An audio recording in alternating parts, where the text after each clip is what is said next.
À la une également, la France, toujours sous une sécheresse exceptionnelle. Conséquence, plus d'une centaine de communes sont privées d'eau potable dans l'Hexagone et ça ne devrait pas s'améliorer dans les prochains jours.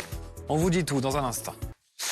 On en vient à cette vague de sécheresse sans précédent en France. Une centaine de communes sont ce matin toujours privées d'eau potable. Il n'y a rien au robinet. Rien au robinet. Pour les habitants, il faut faire preuve de patience et s'adapter, alors même que le ministre de la Transition écologique, Christophe Béchu, n'exclut pas de durcir les restrictions.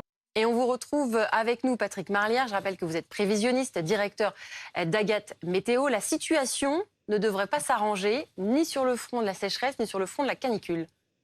Oui, effectivement, c'est les deux éléments marquants qui nous attendent encore la semaine prochaine et voire même au-delà sur la France.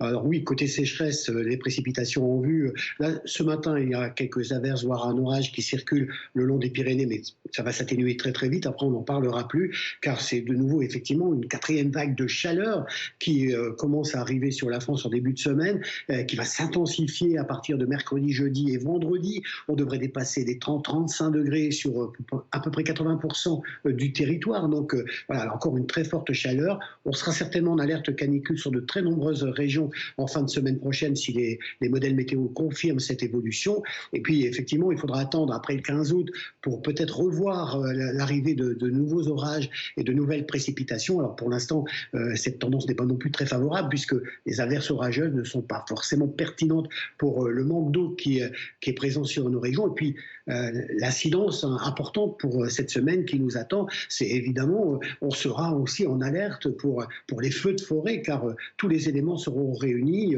des vents qui soufflent à plus de 30 km à l'heure, des températures supérieures à 30 degrés, et certainement, compte tenu de cette sécheresse avec les vents qui vont s'orienter au nord-est, une humidité inférieure à 30%, tout est réuni pour qu'effectivement, tout est favorable pour ces déclenchements de feux de forêt. Donc, double vigilance, canicule, feux de forêt, donc voilà une situation qui est vraiment très inquiétante. Merci beaucoup Patrick Marlière pour ce point très complet. Voilà ce qu'on pouvait dire sur le front de la météo, du climat, de la sécheresse que l'on subit en ce moment.